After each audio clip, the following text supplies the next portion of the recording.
commençons ce panel par la communication d'Anne-Claire Marpeau, alors qui devait au départ intervenir dans le premier panel, mais qui n'a pas pu pour des raisons ferroviaires, bien sûr. Et ce panel s'intitulait Invisibiliser et formater les corps. Donc la première communication creusera ces phénomènes d'invisibilisation et de formatage des corps, et notamment des corps des femmes. Anne-Claire Marpeau est docteure en littérature générale et comparée à l'ENS de Lyon et de l'Université de Colombie-Britannique à Vancouver. Et elle est membre associée du CEREDI à l'Université de Rouen. Elle a soutenu en septembre 2019 une thèse intitulée Emma entre les lignes, réception, lecteur et lectrice de Madame Bovary de Flaubert, thèse portant sur les réceptions et interprétations du personnage d'Emma dans une perspective littéraire et sociologique. Elle s'intéresse par ailleurs aux représentations et aux réceptions de la féminité dans les œuvres du canon littéraire et plus spécifiquement dans les œuvres narratives du XIXe siècle. Sa communication qu'elle va donner aujourd'hui s'intitule « Une tête que Raphaël eut donnée à Marie posée sur un cou que Jean Goujon eut donné à Vénus » ou les normes de la description réaliste du corps féminin. Donc, Marpeau, je te laisse la parole. Je suis ravie d'être ici et en fait, sur ma communication, on va faire une sorte de saut dans le temps, on va retrouver le 19e siècle et puis peut-être aussi un saut dans le temps subjectif qui est le vôtre parce que je pense que certains des noms que je vais citer, qui sont les noms des grands auteurs de la littérature canonique, vont résonner pour vous parce que ce sont des auteurs que nous avons sans doute pour beaucoup lus quand nous étions au lycée et je m'interroge sur justement les normes véhiculées par ces œuvres qui sont très largement enseignées et parfois assez peu questionnées. Et une petite précision, quand je parle de masculin et de féminin, je parle d'abord au sens fictionnel du terme, c'est-à-dire que je me réfère à la manière dont, au genre des personnages et à la manière dont ils sont identifiés dans les œuvres, des personnages masculins et féminins. Et puis, plus largement, je parle de masculin et de féminin, notamment quand je parle de regard masculin, au sens de codes sociaux de genre, et donc aux codes que nous voyons dans la littérature. Donc, le 19e siècle, en France, est un siècle d'interrogation sur la production des images et sur le pouvoir de la représentation. Les productions des artistes et écrivains reflètent ce questionnement à travers les thèmes que ces derniers explorent, des techniques qu'ils expérimentent et un discours métalittéraire et artistique sur les enjeux esthétiques et éthiques de la représentation. Or, au cœur de cette interrogation essentiellement masculine, les femmes occupent une place centrale, comme dans bien des domaines de la pensée et de la science au 19e siècle, des sujets vivants au modèle représenté, de la diversité des individus féminins à la représentation de la femme. Il s'agit pour les artistes de capter et représenter une essence féminine qui est aussi une expérience toute masculine du corps féminin. On peut alors envisager la démarche esthétique de la littérature réaliste et naturaliste comme le fait de vouloir représenter le réel ou la nature avec le plus de vraisemblance possible et de rendre donc l'expérience du corps vivant. Dans la continuité d'ailleurs de la démarche du romantisme artistique qui est, selon Henri Zerner, de diminuer la distance entre la représentation et le référent, de rapprocher l'image de la réalité, l'art de la nature. Et donc, on pourrait penser de libérer les corps de l'idéalisme qui jusque-là régnait. C'est d'ailleurs cette démarche qui fait du réalisme la bête noire de nombreux critiques littéraires et artistiques du XIXe siècle, le choc esthétique étant vécu comme un choc moral par les lecteurs et spectateurs qui s'expriment dans la presse de l'époque et lors des procès. Le réalisme est notamment associé à une représentation du corps féminin qui éveille chez le lecteur ou le spectateur des désirs immoraux. Rappelons ainsi qu'Ernest Pinard reproche à Flaubert lors de son procès d'avoir représenté avec réalisme une femme désirable et désirante, troublant ainsi l'ordre public, la pudeur et surtout le lecteur. Les romanciers du XIXe siècle développent alors, dans la description des corps féminins, un lexique et une technique qu'on pourrait qualifier de picturaux. La référence à des œuvres artistiques et à des figures féminines appartenant à la tradition picturale sont ainsi autant de manières de décrire le corps féminin qui pourraient s'apparenter à des stratégies de pudeur et de connivence de la part des écrivains afin de se protéger de la censure et de s'attirer la bienveillance d'un lectorat avec qui ils partagent des références et une culture artistique.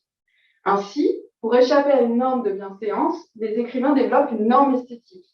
La description réaliste et naturaliste des corps féminins opère en effet comme un geste normatif, dans la mesure où la beauté y apparaît comme le critère principal de l'intérêt que peut susciter un personnage féminin, et parce que ce geste descriptif repose sur le topos de la binarité du féminin. La description des personnages féminins est ainsi étayée par des comparaisons qui oscillent entre deux figures tutélaires Ève et sa variante antique Vénus, et Marie et leurs avatars. Et une mise en scène du visage et du corps qui voile et dévoile, qui aplanit et met en relief, qui dessine et sculpte selon une axiologie entre l'esprit et la chair associée à la pureté et à l'impureté. C'est donc en définitive une expérience du regard masculin, ou male gaze, que font les lecteurs et les lectrices de ces œuvres, et ce jusqu'à nos jours. Donc, je vais vous montrer ça à travers d'abord la représentation de ce regard réaliste de l'artiste dans les œuvres, et puis ensuite, je me pencherai sur justement le retour au code, les normes du désir masculin qui se manifestent dans ces écrits. Donc la femme est une véritable obsession esthétique au XIXe siècle. La féminité apparaît comme un objet de convoitise esthétique tout au long du siècle.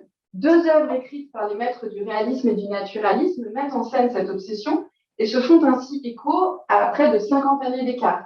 D'un côté, le chef-d'œuvre inconnu de Balzac, qui a été publié en 1831, et de l'autre, l'œuvre de Zola, qui a été publiée en 1886. Les deux récits mettent en scène un personnage principal de peintre, obsédé par sa création, donc Fraunhofer et Claude Lantier, pour qui une femme joue un rôle essentiel de muse et qui finit par mourir, consumée par la quête d'une œuvre parfaite. Or, il ne s'agit pas, pour les personnages, de peindre n'importe quelle œuvre. C'est avant tout le nu féminin qui est l'objet de leur travail et de leur quête, ce qui fait ainsi écho à l'obsession artistique masculine du XIXe siècle, puisque c'est ce que dit Henri Werner dans l'Histoire des corps quand il dit « Le nu n'a jamais été aussi cultivé qu'au XIXe siècle, qui fut pourtant par excellence l'époque de la pudibonderie ». Dans ces récits, la peinture du nu féminin devient donc la métaphore de la recherche artistique, tout comme le récit de cette quête artistique devient prétexte à l'expression du fantasme masculin de voyeurisme et de pénétration du corps féminin. Le regard que portent les peintres sur leurs modèles, Gillette pour Fraunhofer et Christine pour Claude Lantier, dans les deux récits, est décrit comme correspondant à un double mouvement de voyeurisme et de pénétration, donc un mouvement érotique d'un côté, et de sublimation esthétique de l'autre, qui est une forme de retour à la bienséance. Donc, pour vous donner un exemple de ce regard, ici, c'est le regard que porte Claude Lantier sur Christine, qui est, il faut le rappeler, endormie quand il la regarde, et donc il ne sait pas qu'elle est regardée. La jeune fille dormait baignée de lumière et si inconsciente, pas une onde ne passait sur sa nudité pure. C'était une chair dorée d'une finesse de soie, le printemps de la chair, deux petits seins rigides gonflés de sève où pointaient deux roses pâles. Elle avait passé le bras droit sous sa nuque, sa tête ensommeillée se renversait, sa poitrine confiante s'offrait dans une adorable ligne d'abandon. On voit bien ici la pulsion voyeuriste, hein, et on retrouve la même chose dans le texte de Balzac. Fraunhofer tressaillit. Gillette était là dans l'attitude naïve et simple d'une jeune géorgienne innocente et peureuse, ravie et présentée par des brigands à quelques marchands d'esclaves. Je saute un peu la citation. L'œil rajeuni du vieillard, par une habitude de peintre, déshabilla pour ainsi dire cette jeune fille, en devinant les formes les plus secrètes. Donc on voit bien ce mouvement de violation de la pudeur, hein, d'ailleurs le mot y est dans la citation, par la violence faite à sa pudeur, de voyeurisme et de pénétration, et qui associe le désir artistique à un désir sexuel. Et en même temps, souvent, dans ces récits, on a une sorte de dépassement, de retour à la morale du désir par la sublimation artistique. Par exemple, dans l'œuvre de Zola, il est dit « Tout son trouble, en parlant de Claude Lantier, sa curiosité charnelle, son désir combattu, aboutissait à cet émerveillement d'artiste, à cet enthousiasme pour les beaux tons et les muscles bien emmanchés. Déjà, il avait oublié la jeune fille, il était dans le ravissement de la neige des seins, éclairant l'ambre délicat des épaules. Il s'était courbé sur son dessin, il ne lui jetait plus que ses clairs regards du peintre, pour qui la femme a disparu et qui ne voit que le modèle. » Donc on voit bien comment ce double mouvement d'expression érotique et de récupération morale traverse les œuvres du XIXe siècle quand il s'agit de représenter le corps féminin. Cette récupération morale par une éthique de l'art, en gros, la pratique artistique justifie la quête du corps féminin, sa représentation et sa mise à nu, se manifeste donc dans une sorte de topos de la description réaliste des personnages féminins, qui perdure d'ailleurs dans la description naturaliste, et qui consiste à traiter le personnage comme une œuvre d'art et à faire de la description une exphrasis au double sens du terme, c'est-à-dire une description très précise et très détaillée, et au sens restreint, la description d'une œuvre d'art. Donc les personnages masculins, dont le regard sert de support à la description des personnages féminins, adoptent fréquemment des références interartistiques comparant la femme décrite et désirée à des œuvres appartenant à la culture artistique commune des jeunes hommes éduqués du XIXe siècle, notamment des références à la sculpture grecque. Donc on en a par exemple un exemple dans cette citation de Sarrazine de Balzac. Sarrazine est un jeune sculpteur et il contemple la Zambinella, dont il va tomber follement amoureux. La Zambinella lui montrait réunie, bien vivante et délicate, ces exquises proportions de la nature féminine si ardemment désirée, desquelles un sculpteur est tout à la fois le juge le plus sévère et le plus passionné. C'était une bouche expressive, des yeux d'amour, un teint d'une blancheur éblouissante, et joignez à ces détails qui eussent ravi un peintre toutes les merveilles des Vénus révérées et rendues par le ciseau des Grecs. La pratique de l'exphrasis, du regard artiste sur le corps féminin, est d'ailleurs une pratique qui ne manquera pas d'être moquée par les écrivains, parodiée parfois. Par exemple, Flaubert la parodie à travers le personnage de Pèlerin dans l'Éducation sentimentale, qui est un personnage de peintre, en exacerbant la dimension incohérente, éclectique et systématique du geste artistique, ainsi que l'aspect extrêmement grossier et pragmatique de la perception du peintre. Pèlerin décrit les femmes de l'Assemblée et dit « J'ai trouvé le secret pour bien les peindre ». La fin de la citation.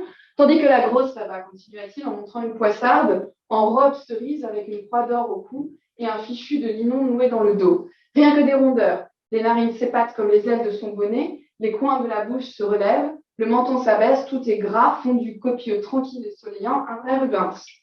On a vraiment une parodie, vraiment un geste critique de la part de Flaubert de cette technique descriptive qui habite en fait aussi les romans.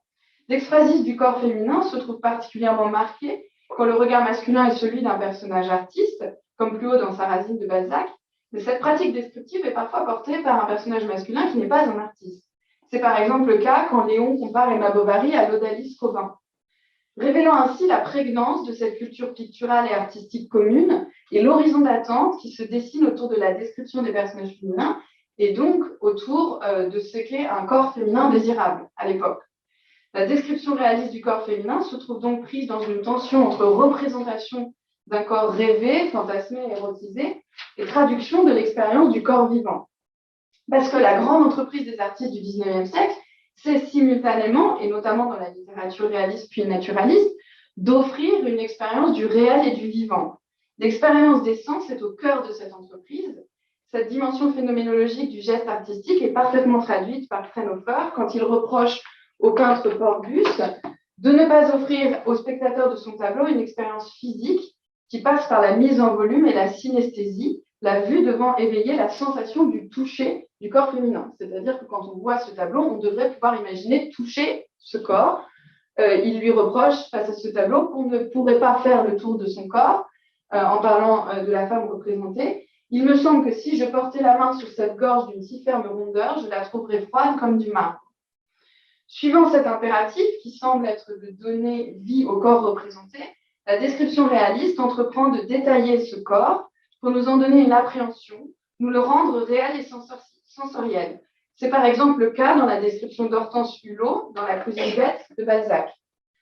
Hortense ressemblait à sa mère, mais elle avait des cheveux d'or ondés naturellement et abondants à étonner.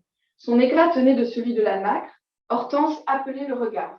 Quand ses yeux d'un bleu d'outre-mer, nageant dans ce fluide qui verse l'innocence, s'arrêtaient sur un passant, il tressaillait involontairement. D'ailleurs, pas une seule de ces taches de rousseur qui font payer à ses blondes dorées leur blancheur lactée n'altérait son teint, grande, potelée sans ailes grasses, d'une taille svelte dont la noblesse égalait celle de sa mère. Elle méritait ce titre de déesse si prodigué par les anciens auteurs.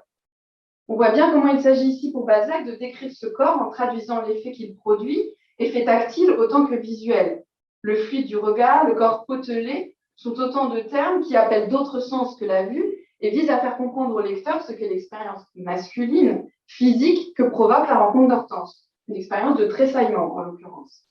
Cette description comporte donc une dimension heuristique, c'est-à-dire, pour reprendre les termes de Laurent Génie, une valeur de découverte. Et Éléonore Réversy évoque ainsi la pornographie sérieuse de ses écrits, en particulier des textes naturalistes, qui consiste à dénoncer le désir tout en l'explorant et en exposant le corps féminin, je cite, par le biais de l'excitation que suscite l'exposition de plus en plus précise et complexe du corps de la fille. On peut alors argumenter que la particularité du regard masculin dans la littérature réaliste puis naturaliste est d'adopter de manière assez systématique une logique spatiale qui va le plus souvent du haut vers le bas, du visage vers le corps et vers les parties sexualisées du corps féminin, qui sont au XIXe siècle la poitrine, le sexe et parfois le pied, et ce dans une progression détaillée qui suit la logique du désir hétérosexuel masculin. De plus, l'intertexte culturel sert à animer le corps, à le mettre en volume, en décrivant sous couvert de références artistiques les formes de ce corps. Comparer Hortense à Vénus, c'est traduire le désir qu'elle suscite. Les corps féminins décrits, surtout ceux des jeunes filles, sont en fait normés par le regard littéraire hétérosexuel masculin, qui les façonne au gré de son désir. Ils sont tout autant réalistes qu'idéalisés par le fantasme masculin.